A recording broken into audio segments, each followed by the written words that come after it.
Welcome to Nitpicking Nerds. Today, we're going to be grading some staples. White staples.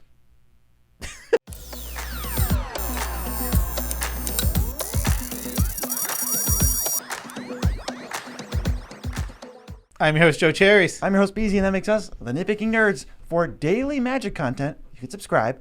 For daily support of the channel with money, you can go to Patreon. And for daily giving us money that you don't have to spend extra money on, when you go to TCG Player and use the link in the description and buy cards anyway, we get kickback on the order, so you're supporting us for free. But we're not going to waste your time. We're going to go to the video. Yes. So what are we doing today? Well, we're going to apply A through F grades to the top 30 most played staples of white. These are the cards that on EDHREC see the highest percentage of play. It's easier for us just to take that than to take what we call staples, because obviously what we call staples are all going to get a high grades in our books. That's kind of how that works. Yeah, so we're going down with the most popular, let's not even say staple, the most popularly played white cards, and just kind of giving our take on it. We're going to be using the following grades. A is cream of the crop, one of the best cards in its role, often auto-includes, sometimes irreplaceable. Your Soul Ring, Demonic Tutor, Ristic Study, everything that was on the top 15 video of all time we did very recently. B's, staples that will make a lot of decks, or very strong cards that require little synergy, but once you have that synergy, will be some of the best cards in your whole deck. We're thinking like Lightning Greaves, Swan Song, Heroic Intervention. C, cards that are strong but often replaceable unless it has good synergy with the deck. So when you have good synergy, you're flocking to it like a staple. When it doesn't, that's probably a card that can get cut. This is like Cultivate and Terminate. These cards we aren't going to include in most decks unless the deck has restrictions, like building around the cards you have or a heavy theme, or decent cards that are easily outclassed. This would include Merciless Eviction or Putrefy, kinda only restricted by availability at this point. If you can't get anything better, I mean, yeah, you can play Putrefy. Are we ever going to play it? No. Yeah, these cards are passable. Passable is like the best thing I can say for D. If you have it, play it. But if you want to upgrade your deck, these are the first cards to go. Right. I mean, we're always recommending you cut Fs and Ds. And Fs are unplayable. Cards we wouldn't even consider playing almost ever. Red Elemental Blast, Decimate, Explosive Vegetation. Just cards we're not going to touch. And I will say this is not a CDH video. Perfect. Yes. Perfect time to say this.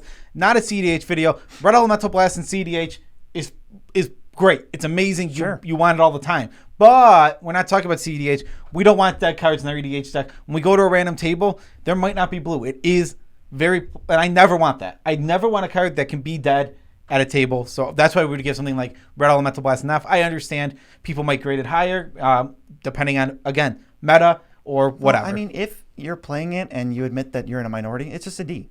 That's where it would fall. Exactly. So moving on, we're going to start at the very top of the, the screen. Yeah, these are the white EDH most played. So there's 30 cards. We're going to run through them, give you our take on them.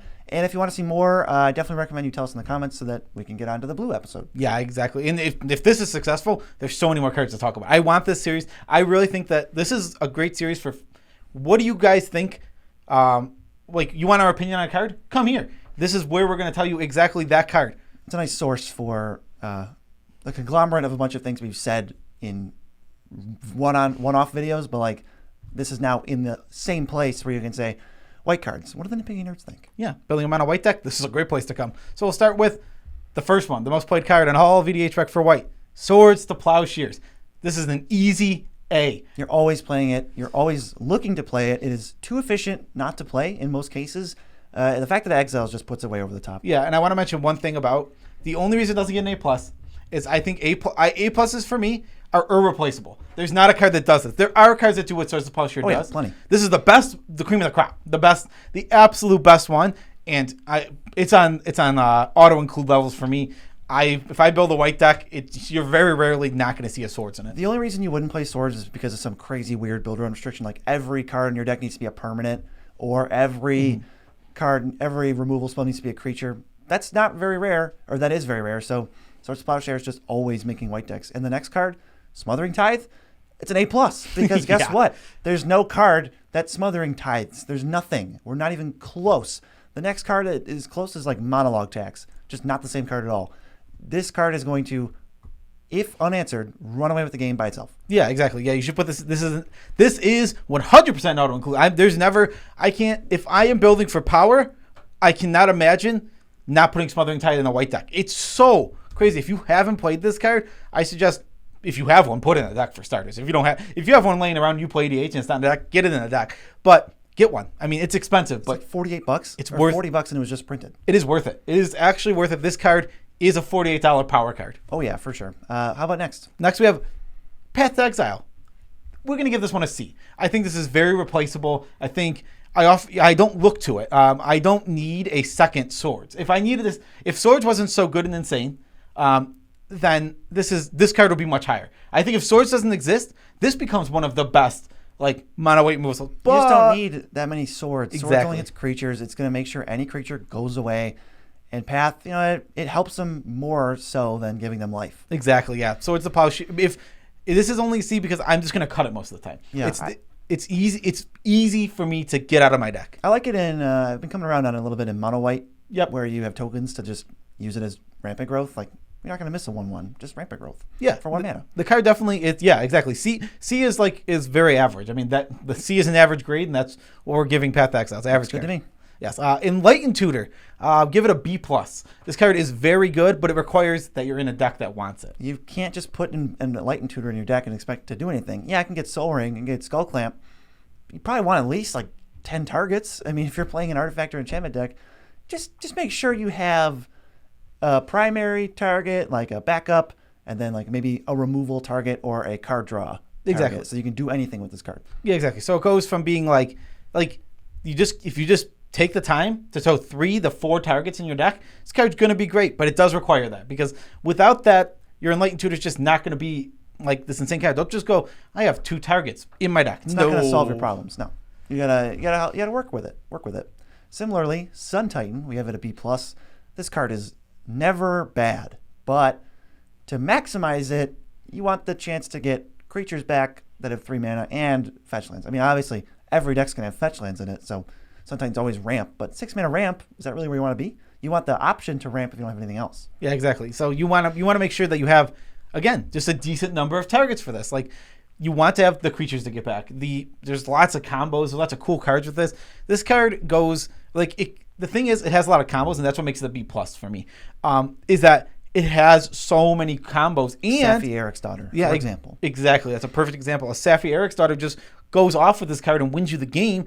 But on the same note, it's also this insane value engine. I don't know have you ever untapped with this on Titan Beezy? Feels pretty good. It feels amazing. You already got the first thing. It is one of the best feelings in mono white ever. It's like, I'm going to dome this guy for 6 and I get a second thing? Maybe the first thing again if I want to sacrifice it? Yeah, the fetch land, the ramp thing. I know it's late game ramp, but sometimes it's like, that's the worst this card is doing. Oh, okay, I'll take that. If you want all the serotonin, you got to get back Burnished Heart over and over because then it makes it easier to activate. Oh my god. You play it on 6, get Burnished Heart, then you untap, crack it, attack, get it back, crack it, and you're just living in magical fairy tale land. It's not even that crazy. That's 2 cards. They didn't answer Sun Titan, and you got back Burnished Heart. That's not even that crazy. I know, but it feels so good. It feels like that was like 10 steps. That's like 1 step. It's untap with Sun Titan and have Burnished Heart. That's nothing. Nothing. How about Generous Gift? You love this card. I do. I have this at A-. I think it's an auto include for me personally. White? In white, yeah. In white, I'm auto including this. I love the versatility. The versatility here is what I can't get over it. Any permanent. Any permanent. I love being able to answer lands at 3 mana. Like, I know that we've talked about how we don't want to ever. We'll probably end up talking about Acidic Slime in the future. How we never want to play that card, but this it doesn't hit lands. It hits the best permanent in play, and 5% of the time that's going to be a land, and you're going to say yes. This does hit that. Wow, it really does everything. Okay. Yeah, I'm all in for this card. Another card that if I'm playing white, it's more than likely in my deck. I love this card. I wish they give us more stuff like this, but they started just giving it to blue instead. Yeah, sad. Weird. We for a second we were like, oh, Beast Within, we're gonna get those. Nah, blue's gonna get like the Raven form and the resculpts. Blue does everything. That's Oh, this next card looks interesting. It's called Ghostly Prison. It says creatures can't attack you unless the opponent wants them to, and then they can attack you. I'm going to give this one a solid F. I think you should basically never play this unless you like the card. You know, we're talking personal preference, but we're talking looking to improve your deck, looking for what we think of the card. I think it's basically unusable in almost every situation. You have to be in some sort of decided meta where attacking is very relevant and no deck has ulterior motives of comboing or winning with non-combat damage. Just so many caveats on me even saying, is it kind of playable? It's just easier if you don't put it in your deck. Exactly. I agree with that completely. There's not much. The one last thing to say, the only time it's playable is if you're not leaving your meta and your meta is an attack meta. Sure. I mean, we talked about this, A, in a short, and B, we went over the entire EDHREC metagame according to the site, which is the best available evidence we have, talking about where this card just isn't going to do much. And go check those out if you want to hear more. But next is Teferi's Protection. Yes, I gave this an A+. Yeah, I know you said earlier when you were talking about the grades that you thought Teferi's Protection might be here, but I think this card, it doesn't matter what you're doing. It literally just doesn't matter. Do you have permanents? Okay, that's every deck. Maybe. You don't know me.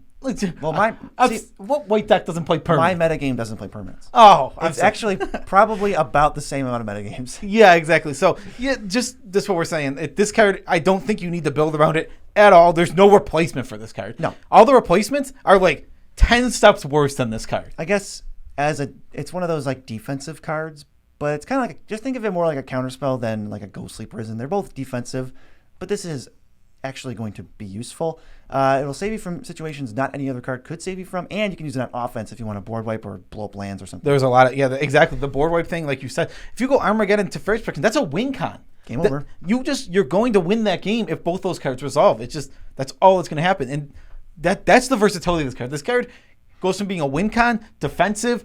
Like you said, there's lots of offensive things you can do with it. You can just go, all I need to do is untap to win, to Teferi's Protection, pass. A lot of offensive things you can do with it too. Yeah.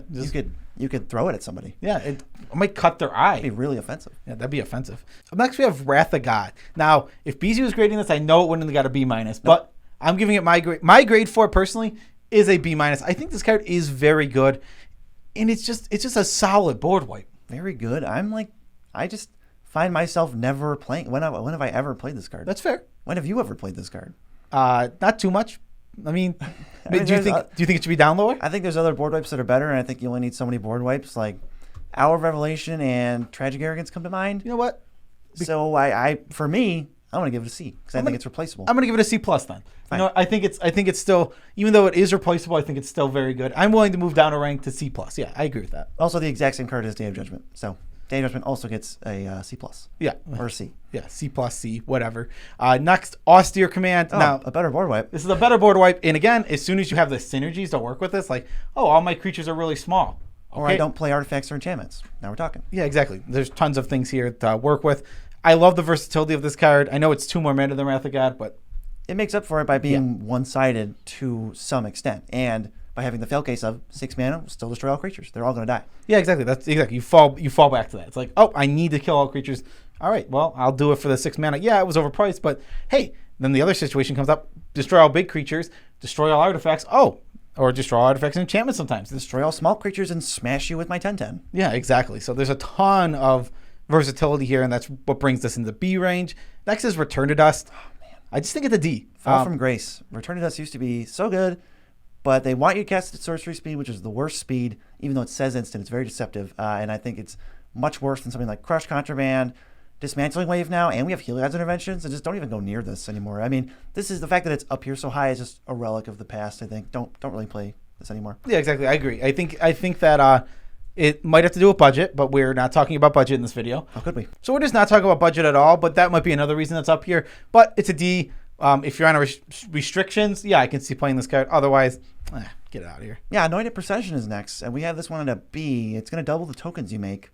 Obviously, your deck needs to care a lot about making tokens, but once you do, this is like one of the best cards in your deck. Yeah, I think it just needs a huge build around, huge, and then once you meet that build around, oh my God, Anointed Position, it's great. There's so many combo type things you can do with this, where it's like if you start copying this, it just gets out of control. Yeah, you can break. That's how you used to break Arena. They now put a cap on the number of tokens. Yeah, you can only have 250 tokens in play. Yeah, but yeah, that was how they used to break Arena. They would copy Anointed Possession, and copying Anointed Possessions is. Woo! It gets crazy. I remember fast. they did that. I think they used the Teamer Mythos. Yeah. Yep. Next, Land Tax. We have this one at C+. This is a role player in certain white decks, but not every white deck. And even if it is in your white deck, you got stuff you can replace it with. White Ramp has gotten better. That I think we don't really need to rely on triple lay of the land as much. Yeah, I mean, I'm not saying this card's bad. I'm definitely No. I'm not going anywhere near that. And I think that when you have certain synergies, Sure. maybe this starts getting a little better. Looting and rummaging. But I find myself not having to go to this card. I never really have to. And Never in a 3-color deck. yeah, and even in my 2-color decks, I'm usually feeling like, maybe mono white, maybe that's where we want it. Just think I'm not cutting it for mono white quite yet, but Okay. But it's just a C+. It's replaceable. You're not gonna go, if only I had land tax. Like on a rare situation, when you're in mono white, but we're talking 2-color, 3-color, I don't think you're gonna miss land tax. Yeah, I think the main thing about land tax is like, what people don't see about it is that when you do have a turn 1, it's insane. The card is nuts. And that card that is always in your hand on turn 1, play that. Our friend Ken always has a turn 1. You play land tax till you die. He's the exception. You are the exception to the rule with your godlike luck. But if when it's not in your opening hand, this card gets so much worse. It falls off because at least the ramp spells late game, they're gonna ramp right away. This is not guaranteed, and it doesn't do it right away. So it just kind of sits there. Yeah, exactly. It's a white devotion, and it triggers prowess. Up next, we have Mentor of the Meek. Also gave this one a C+. I feel like when you're in your mono white weenies deck, it's going to be good. Sure. And it's not. But after that, it's Don't just throw it in a deck, for sure. I mean, that's kind of one of the lessons of looking at EDHREC, how to interpret the data. I mean, no one's really doing this, I hope. But if anyone is, just blindly adding cards, I guess stop. It feels replaceable at a lot of times. Like even white card draw is getting better. Like everyone denies it, but it is slowly getting better. It's cool to deny it. We'll do a video later, probably on mono white. But this card draw, you could do a little bit better in some cases. Some cases you can't, and then you play it. But sometimes you can just replace it. Like if you're white green, for example, Beast Whisperer and Guardian Project, eat this thing for breakfast. This thing doesn't even make the cut. As soon as you get out of mono white, this card falls off so fast, and that's the sad part about it. That's the C+ part about it. Yeah, that is the C+ part about it. Next, we have Idyllic Tutor. It's a B-. It's kind of like your Enlightened Tutor, but obviously Enlightened Tutor costs only 1 mana. It's 2 steps worse. This is a total fair. Nothing broken can ever be done with this card. It's just good in a heavy enchantment deck. Yes, exactly. I might even hesitate to give this a B-. I might just say C+. Okay, all right. I'm fine with moving it to C+ actually, because I that's actually one of the things I was thinking when we were discussing making this video is that, hey, we will discuss the grades. Yeah. Like we don't need nothing. And the grades are less important than what we're saying about the card. Exactly. Yeah. The grades are just something for you to like a memory point. Like a memory point for you to remember and think, what did they give that? What is this card? How good is this card? That it's more for that. Next we have Aven Mind Sensor.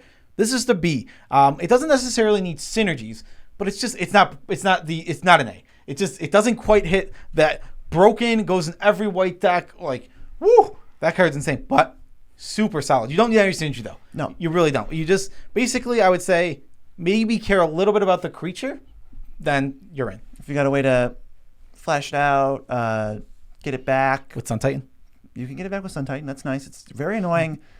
You can mess up some fetch lands if someone fetches and you make them fail to find. You got away with something. I love getting lucky. I love when you go, all right, respond to your fetch. Okay. Yeah. Overgrown Tombs right here. You idiot. I had it the whole time. That was the exact card I was Demonic Tutor. Oh, you mean Impulse? Oh, there it is. Sometimes it just works. Sometimes the card doesn't stop them, but it is very strong still nonetheless. All right, now hear me out on this next one. Grand Abolisher. Stops them from doing anything on your turn, more or less. Gave it a D because this isn't CDH. So in the commander we play, where it's higher power from maybe 6 out of 10 to up to 9 out of 10 or 8 out of 10. This isn't going to have a huge, crazy impact because the games aren't ending on a drop of a dime. Yeah, the turn of a drop of a dime. The turn of a drop of a dime, the games are not ending on those. Yeah, exactly. This card just... Some decks still want it, so it's not enough. Some decks do want it, but there's so few and far between, and without a restriction or... I would say... So here's the restriction. I would say your deck is super duper heavy combo based, even though it's not overpowered. Right. Then you might want this. That's the restriction that you want. But other than that, I'm not interested. Like, I know if I think about it, like in my decks that I play, even the ones that have some combos, this card would be a dud 99% of the time that I played it. And then 1% of the time, I'd be like, I win because of it. All right. So you're not missing much with in regular command. Yes, not CEDH. Number 18 now is Blind Obedience, and we're pretty high on this card. It's got a B- for the rank. And here's why, Joe. Why is it? So it has a pretty good effect. Creatures and artifacts enter tapped. Well, Creatures is whatever. It just kind of stops haste. And sometimes it can get some attacks will get in at that guy because his creature can't block right away. But artifacts entering tapped is huge. Stifle their mana or maybe stop combos too, depending. And also, on top of this is also the best source to play Extort because it sits on an enchantment that has an effect in the game. There's so many artifacts that come in untapped and tapped for mana right away. Your Soul Rings, your Mana Crypts, your Signets, there's a million of them. They're all over the place in this format. And because of that, you just start stifling mana and any extra mana, okay, this is a mana sink. Every single spell you cast, you can pay an extra mana and it's a 6-point life swing. Extort is good, but all the Extort cards are bad. That's the problem. There's like 10 Extort cards and they all suck. They're all vanilla creatures. This is like the playable one that you get to actually run and feel pretty good about because I do want to be extorting. I'd prefer to rather than not, but the cards are bad. So usually just blindo. Exactly. There's like 2 other cards I would play with that text on it. What are they? Pontiff of Blight. Okay. And Cryptghast. All right. You're lucky you got there. Yeah, I pulled that out of your rectum. I knew it. I literally thought of them in my head before I said it. So screw you. Didn't even think of it. Next. It's Cathar's Crusade. This is a B. Build around it. Build around it. Build around it. Have synergy, and it's amazing. This combos off with a ham sandwich. And it doesn't need to really combo off. Have 8 creatures in play. It doesn't matter what they are. Play a sorcery that makes 5 creatures. Overrun. +2. Get in. Win games. Okay, how about this? So don't ramp at all. Turn 5, play this. Pass, and then turn 6, make. Again, we're not even increasing devotion. I was thinking a better card, the one that makes the X card. Secure the Waste. Secure the Waste. Okay, same amount of tokens. It's the same amount. It is the same amount of tokens, but that card. I was thinking of a better card. So you just do that. Oh, okay. I didn't even do anything special, and I'm untapping on turn 7 with a bajillion power. 30. Oh, that's all. And I guess with secure, you can do it at the end step, so they won't even see it coming. Yeah, it's just like that's just that is the most like vanilla situation where you did nothing all game and you can just come out with 30 power out of nowhere. Yes, Cathar's Crusade, not a high power card. Very rock solid finisher in any counters deck or tokens deck. Exactly, I agree with that. Next we have Fumigate. This is a C. Again, replaceable board wipe. I mean, do we need to talk about these anymore? Replaceable board wipe is replaceable. We got 5 good ones. Those are the ones you always go to. Put it in your life gain deck. Other than that, look for the better ones. And I'll run through this in 10 seconds. Sphere of Safety, F. It's worse. It's maybe not worse than Ghostly Prison. Maybe it's a step better than Ghostly Prison. It's still just basically get it out of your deck and just be happier with a card that goes with your deck. This is 5 mana. You can do so much better. And you know what? I'm taking another one. Cleansing Nova. Replaceable board wipe. Play one of the 5 good ones. We have videos about it. You don't need to go this far down unless you have synergies. Wow. Exactly. And it's a replaceable board wipe. Yeah, the one thing I will say about Sphere of Safety, maybe I can move it up to a D-, because in your Enchantress decks, it actually might say players can attack. It's less of a choice. Yeah, exactly. So maybe a D-. Still, I'm not high on it. That's fine. You know what? For the Enchantress players out there, D-. For everyone else, F-. Yes, I agree with that. Next, we have Mother of Ruins, C+. It's very solid in your decks that want to be doing this thing. Low to the ground aggro. I have a God Eternal Catcher deck. Mother of Ruins is perfect because it's a 1-mana 4/4 when she's out, but then it protects your double strike threat. Exactly, yeah. So I don't think this card's crazy. It's not broken, and there's not a ton of decks it fits into, but the decks that want it, it's going to perform. And I've definitely cut this from decks that have been submitted for Commander tune-ups as well. It all depends on the deck. Exactly, yeah. Exactly. That's why it's in C. It's in C+ because it's easily cuttable. It's a card that can be cut. From some decks, and some decks it can't be.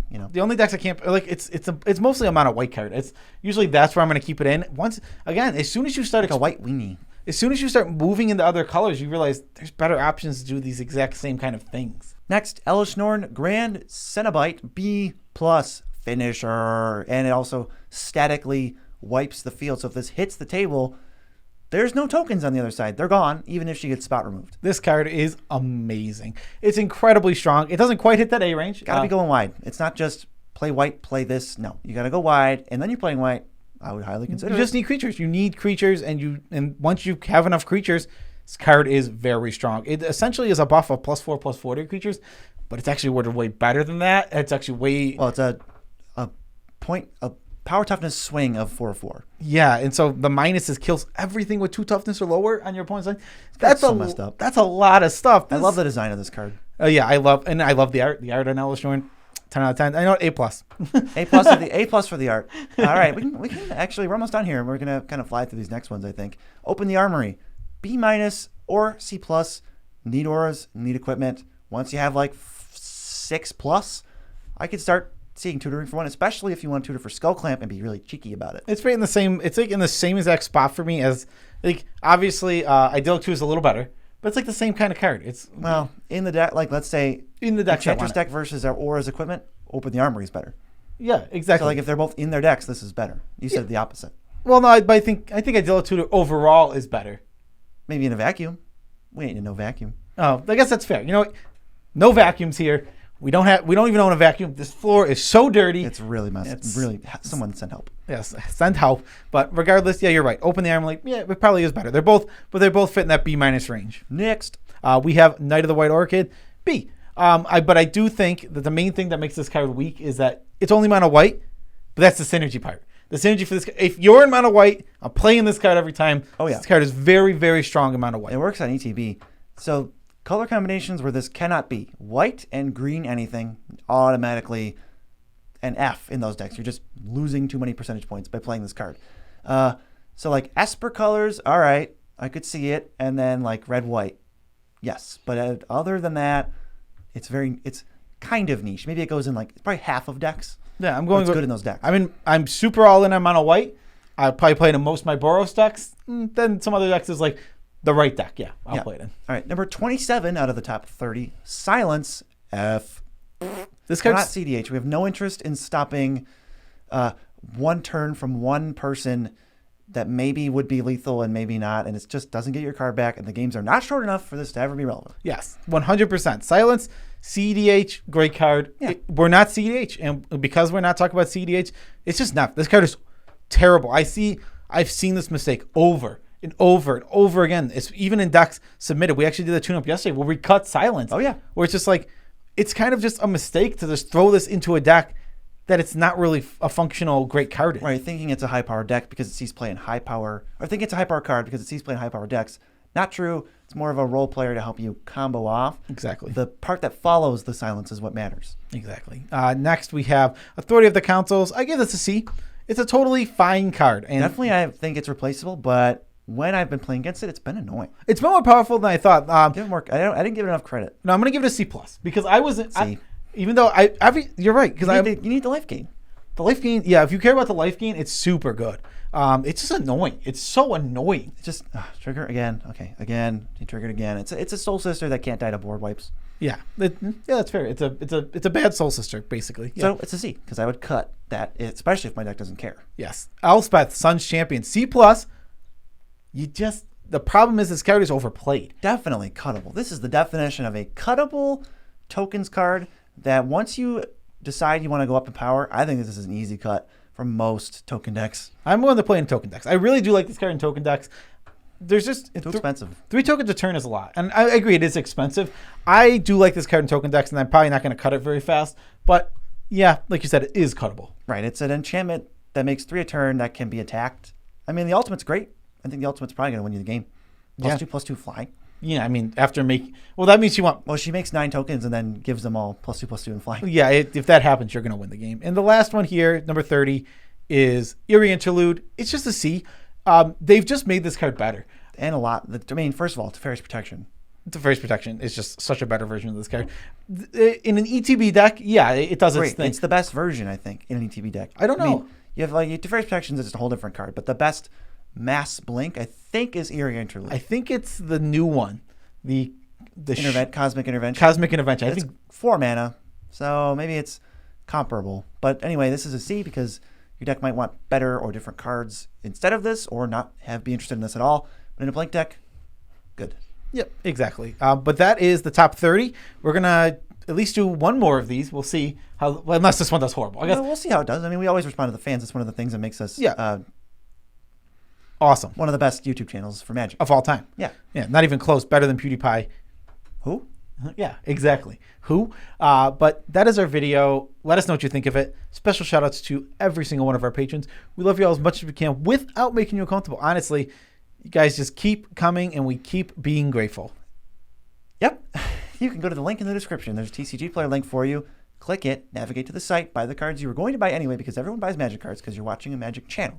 Once you do that, then have I got a deal for you. You support us by not spending any money, and you also support local game stores who help keep Magic alive during these troubling times.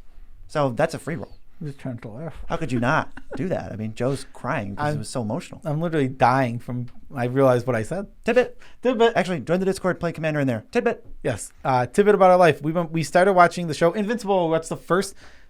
So I had no clue what it was going in at all. It's a superhero like animated series with whoever Glenn from The Walking Dead was, and also J.K. Simmons. Stephen Yeun, I believe his name is. Yes. So I thought we were going to get J.K. Simmons from Spider-Man. We're getting J.K. Simmons from Whiplash. Yeah. I'm not gonna. No spoilers, but we'll just say the show starts off. The first episode is very Justice League-esque. You feel like the old like Justice League Unlimited and like the original Justice League, which I was raised on. And I guess if you don't want to hear about this show, you've already clicked off, and now you can. So we're going to say more things about it. Yeah, but I'm not really going to go into details. This just starts off very Justice League-esque, and it takes a big turn. It's like, like Tim Allen. Like you can watch the first 30 minutes of the first episode with your kids, and then I would stop. Unless your kids are J.K. Simmons, then he knows what's going to happen. Unless your kids are like at least 13. I'm not letting anyone. You're younger than 13. It's a little rough. Okay, that's the video though. Yeah, go watch that show. It's good. Yeah, go watch that show. So we're only 2 episodes in and we're hooked. Yeah, peace out, Tribe Scout.